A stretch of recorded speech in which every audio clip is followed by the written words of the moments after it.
Hello, everybody. It's Monday, April the 21st, 2025. This conversation actually might go out tomorrow on the 22nd. Nonetheless, the headlines of the Financial Times, the world's most global economic newspaper, are miserable from an American point of view. US stocks and the dollar are sinking again as Senate Donald Trump renews his attack on the Fed chair, Jay Powell. Meanwhile, Trump is also attacking the universities and many other bastions of civilization, at least according to the FT's political columnist, Gideon Rackman. For another FT journalist, my guest today, Simon Kuper, who's been on the show many times before. All this bad news about America suggests that for Americans, it's time to move to Europe. Simon is joining us from Paris, which Paris, is that in Europe, Simon? I was walking around today and thinking it has probably never in its history looked as good as it does now. It really is a fabulous city, especially when the sun shines. Nicer than where I am in San Francisco? I always used to like San Francisco, but I knew it before every house costs $15 million. Well, I'm not sure that's entirely true, but maybe there's some truth. Paris isn't exactly cheap either, is it? Certainly where you live. Cheaper than San Francisco. So I did, for this article that you mentioned, I did some research on house prices, and certainly central Paris is one of the most expensive areas in the European Union, but still considerably cheaper than cities like New York and San Francisco. A friend of mine who lives here told me that if she moved to New York, she would move from central Paris to, for the same price, living in some very, very distant suburb of New York City.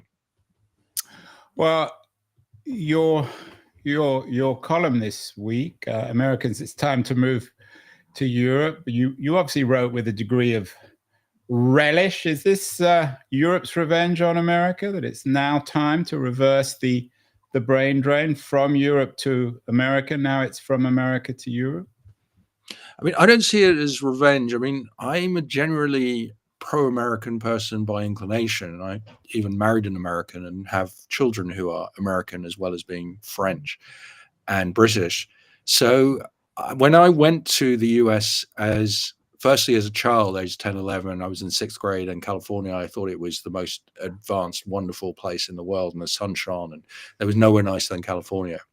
And then I went as a student in my early 20s, and again I thought this was the early 90s. This is the country of the future. It's so much more advanced than Europe, and they have this new kind of wise technocratic government that is going to make things even better. And it was the beginning of a big American boom of the 90s, when I think American quality of life reached its peak. That life expectancy was reached, that was then declined a long time after the late 90s. So my impressions in the past were always extremely good, but no longer. The last 20 years visiting the US, I've never really felt this is a society where ordinary people can have as good a life as in Europe.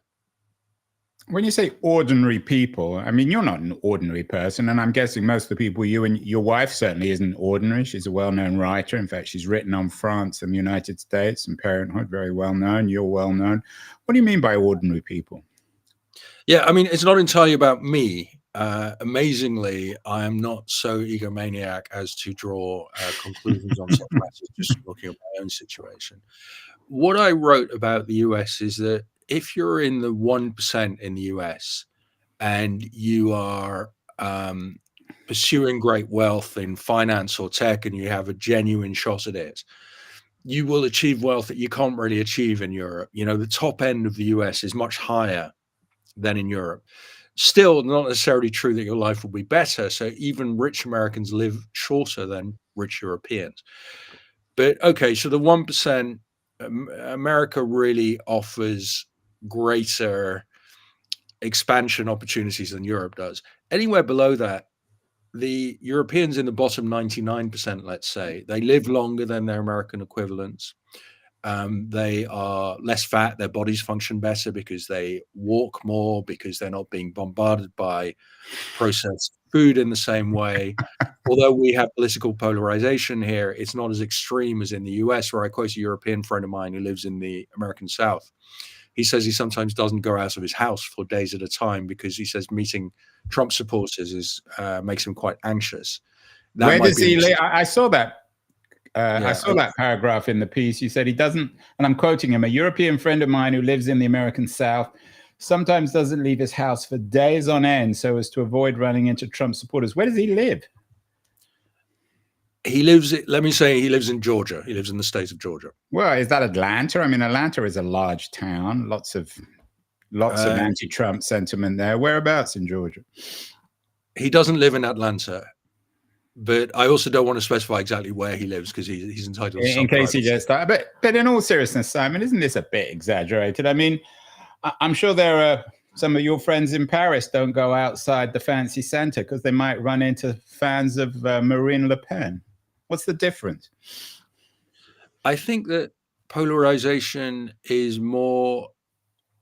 creates more anxiety in the US and is more strongly felt for a couple of reasons. One is that because people might be armed in America, that gives an edge to any kind of disagreement that isn't here in Europe.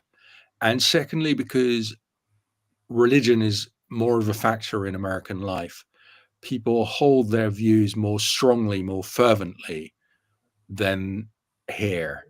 So I think there's a seriousness and edge to the American polarization that isn't quite the same as here. And the third reason I think polarization is worse is because Trump's movement is more extreme even than European far-right movements. So my colleague John Byrne-Murdoch at the Financial Times has mapped this, that Republican views, from issues from climate to the role of the state are really off the charts. There's no European party coeval to them. So, for example, the far right party in France, the Rassemblement National, doesn't deny climate change in the way that Trump does. So, how does that contextualize Le Pen or Meloni or even the Hungarian neo-authoritarians for whom a lot of Trump supporters went to Budapest to learn what he did in order to implement Trump 2.0?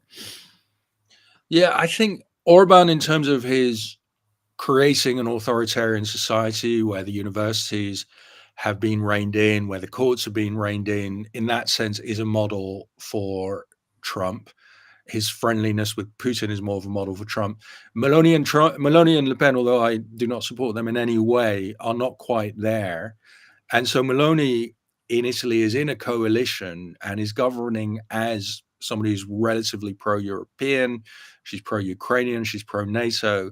So although, she and Trump seem to have a good relationship, she is nowhere near as extreme as Trump. And you don't see anyone in Europe who's proposing these kinds of tariffs that Trump has. So I think that I would call it the craziness or the extremism of MAGA doesn't really have comparisons. I mean, Orban, because he leads a small country, he has to be a bit more savvy and aware of what, for example, Brussels will wear. So he pushes Brussels, but he also needs money from Brussels. So he reins himself in. Whereas with Trump, it's hard to see much restraint operating. I wonder if you're leading American liberals on a little bit, Simon. You suggested it's time to come to Europe, but Americans in particular aren't welcome, so to speak, with open arms, certainly from where you're talking from in Paris. And I know a lot of Americans who have come to Europe, London, Paris, elsewhere, and really struggled to make friends. For Americans who are seriously thinking of leaving Trump's America, what kind of welcome are they going to get in Europe? I mean, it's true that I haven't seen anti-Americanism as strong as this probably in my lifetime. It might have been like this during the Vietnam War, but I was a child, I don't remember. So there is enormous antipathy to, let's say, to Trumpism. So I had two visiting Irish people, I had lunch with them on Friday, who both work in the US, and they said somebody shouted at them on the street, "Americans go home," which I'd never heard, honestly, in Paris. And they shouted back, "We're not American," which, is a defense that doesn't work if you are American. So that is not nice. But my sense of Americans in who live here is that the presumption of French people is always that if you're an American who lives here, you're not a Trumpist. Just like 20 years ago, if you're an American who lives here, you're not a supporter of George W. Bush. So there is a great amount of awareness that there are Americans and Americans. Actually, the most critical response I heard to my article was from Europeans. So I got a lot of Americans saying, yeah, I agree, I want to get out of here. I heard quite a lot of Europeans say, for God's sake, don't encourage them all to come here because they'll drive up prices and so on, which you can already see elements of, particularly in Barcelona or in Venice. Admittedly, almost nobody lives in Venice except rich Americans now, but in Barcelona where only rich Americans in Venice, no other rich people. It has a particular appeal to no Americans. Russians, no one from the Gulf. There must be some. There must be some.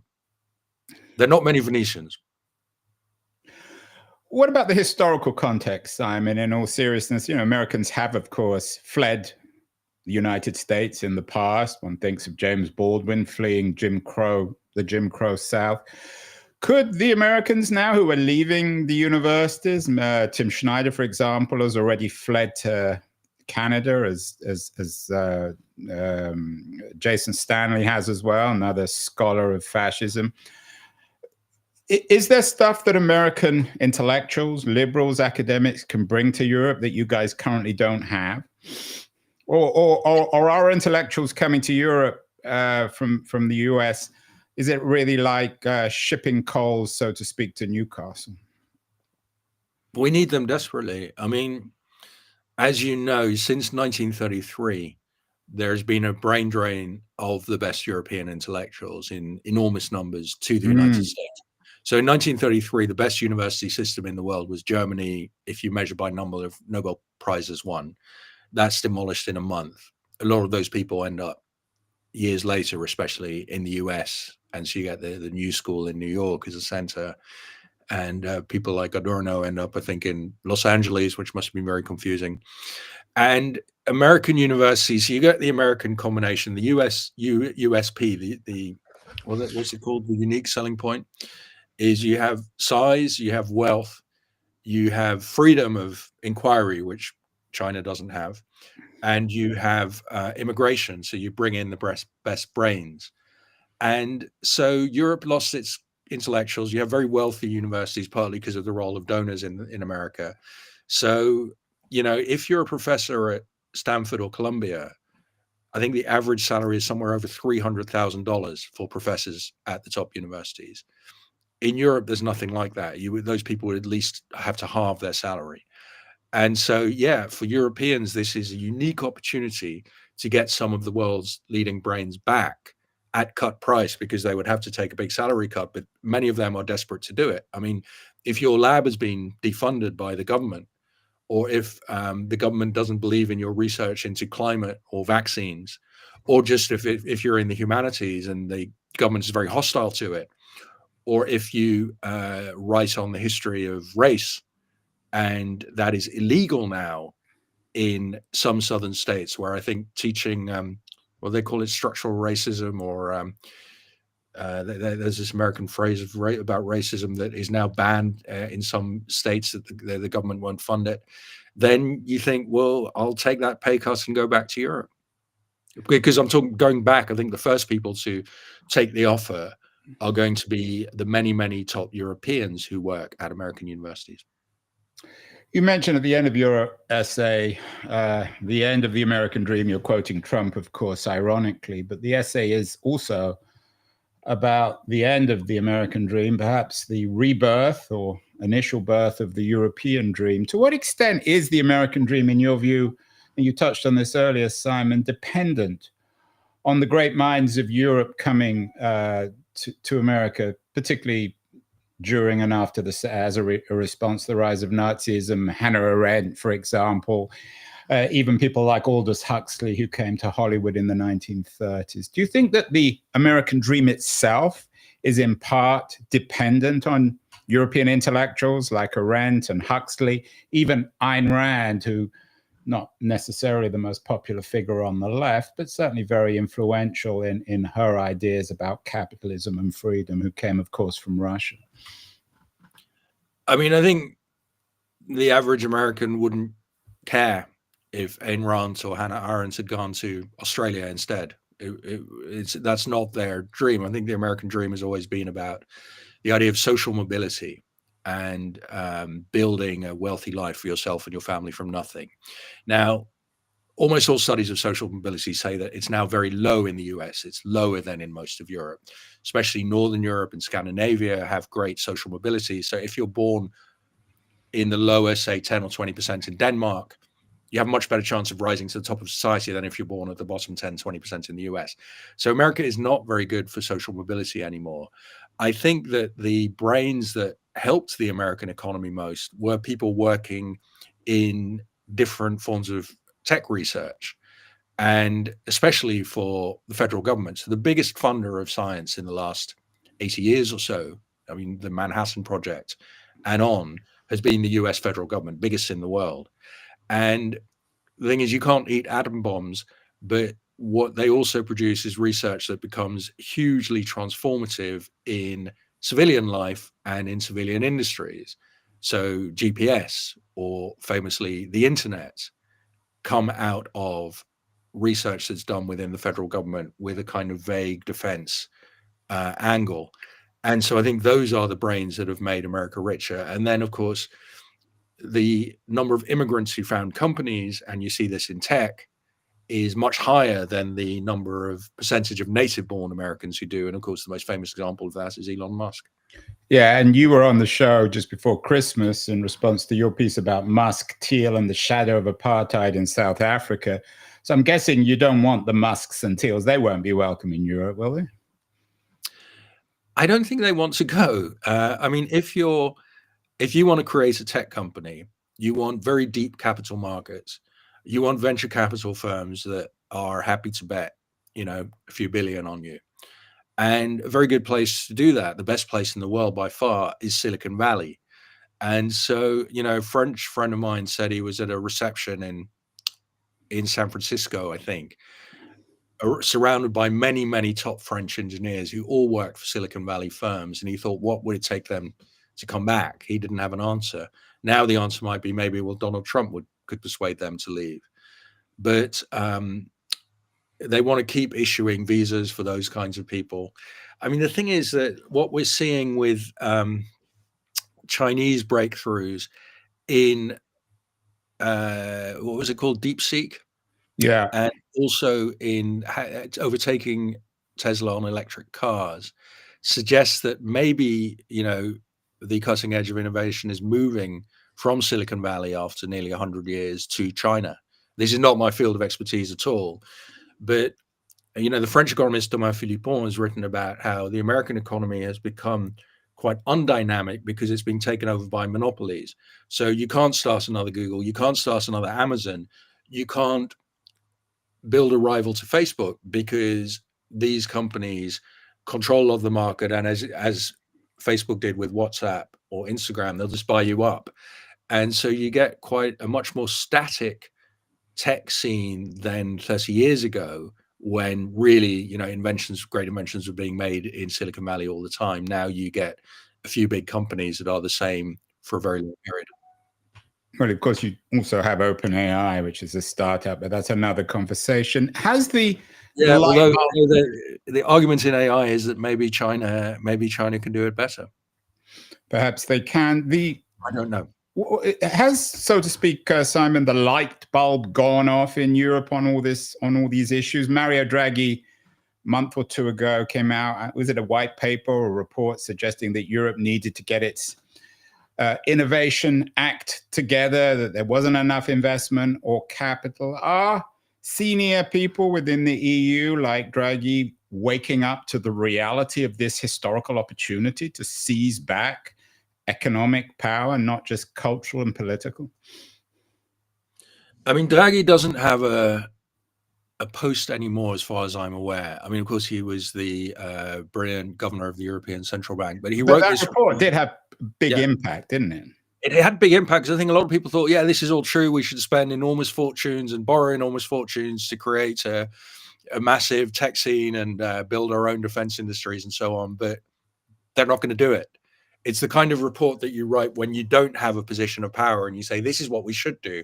And the people in positions of power say, but it's really complicated to do it. So they don't do it.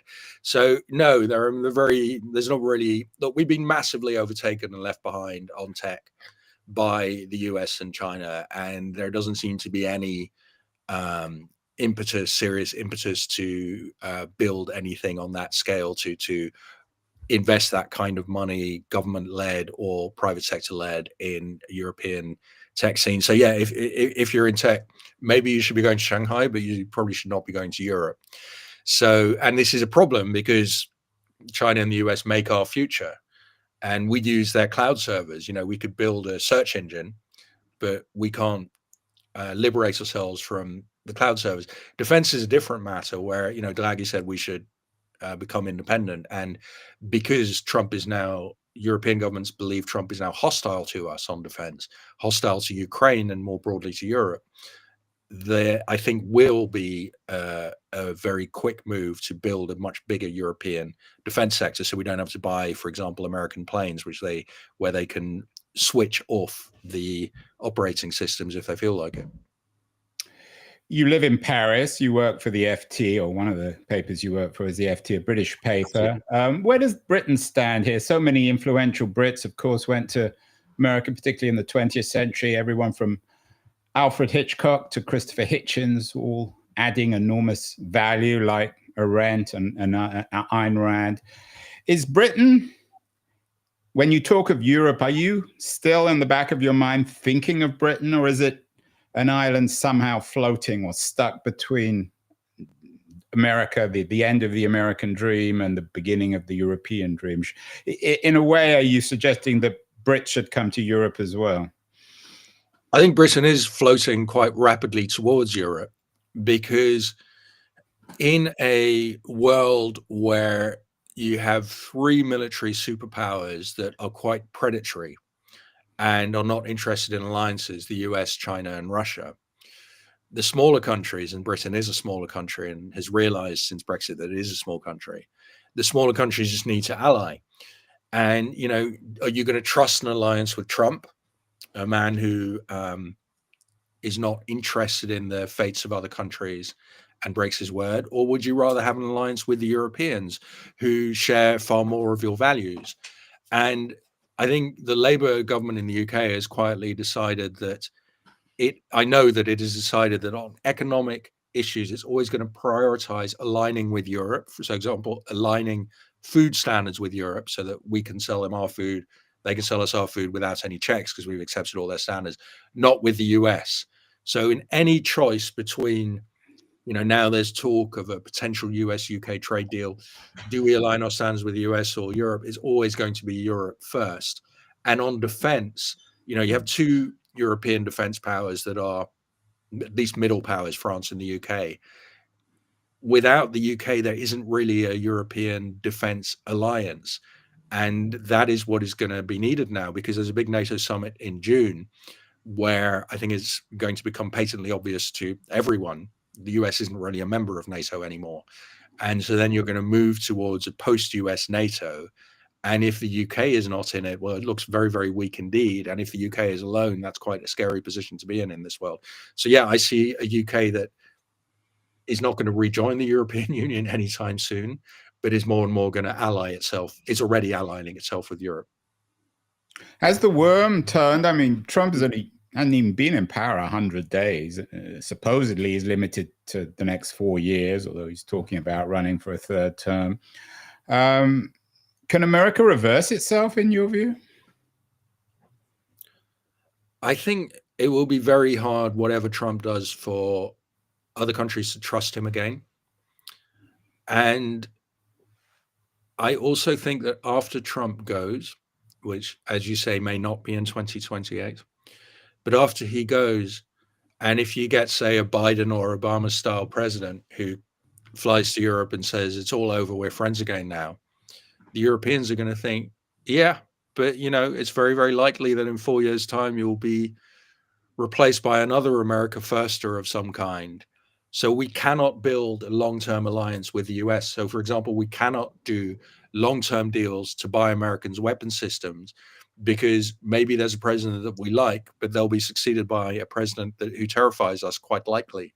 So there is now, it seems to me, instability built in for the very long term into America as a potential ally. You just can't rely on this anymore, even should Trump go.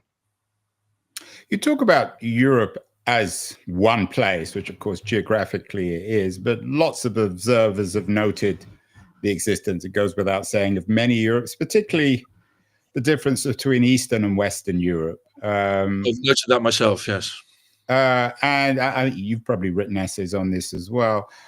Eastern Europe is Poland, perhaps, Czech Republic, even Hungary in an odd way. They're much more like the United States, much more interested perhaps in economic wealth than in the other metrics that you write about in your essay. Is there more than one Europe, Simon? And for Americans who are thinking of coming to Europe, should it be Warsaw, Prague, Paris, Madrid, Rome?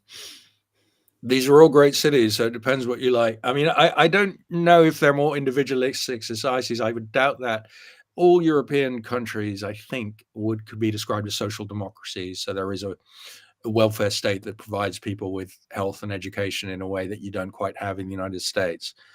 And then the opposite, the taxes are higher, the opportunities to get extremely wealthy are lower here.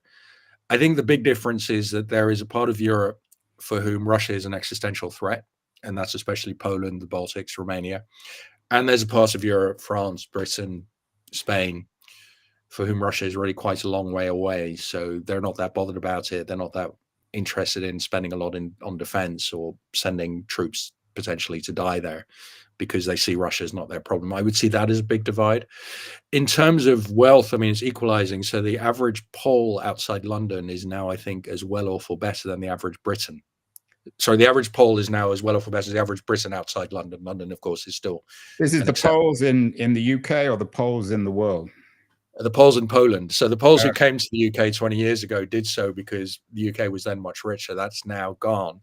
And so a lot of Poles and even Romanians are returning because economic opportunities in Poland especially are just as good as in the West.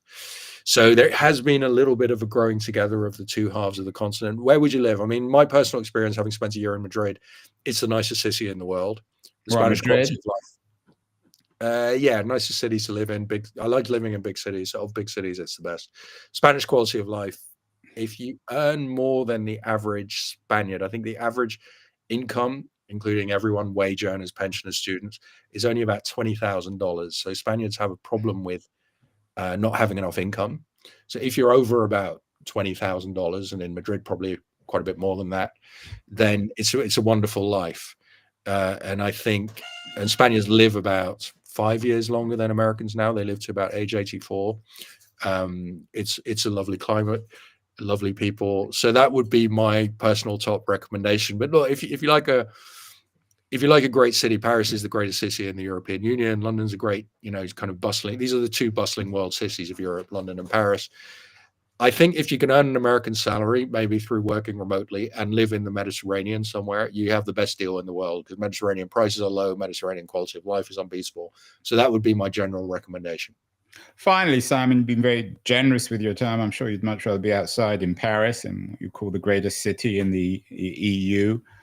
You talk in the piece about three metrics that show that it's time to move to Europe: housing, education, longevity, happiness, and the environment.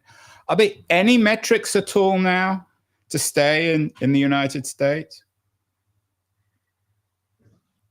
I mean, if you look at people's incomes in the US, they're considerably higher. Of course, your purchasing power for a lot of things is less. So I think the big purchasing power advantage Americans have until the tariffs was consumer goods. So if you want to buy a great television set, it's better to do that out of an American income than out of a Spanish income. But if you want the purchasing power to send your kids to university, to get healthcare, then to be guaranteed a decent pension, then Europe is a better place. So even though you're earning more money in the US, you can't buy a lot of stuff. If you want to go to a nice restaurant and have a good meal, the value for money will be better in Europe. So I suppose if you want to be extremely wealthy and you have a good chance, a good shot at that, because a lot of people overestimate their chances of great wealth, then America is a better bet than Europe. Beyond that, I find it hard to right now adduce reasons. I mean, it's odd because, like the Brexiteers in the UK, Trump is attacking some of the things that really did make America great, such as this trading system that you can get very, very cheap goods in the United States, but also the great universities. So I would have been much more positive about the idea of America a year ago, but even then I would have said the average person lives better over here.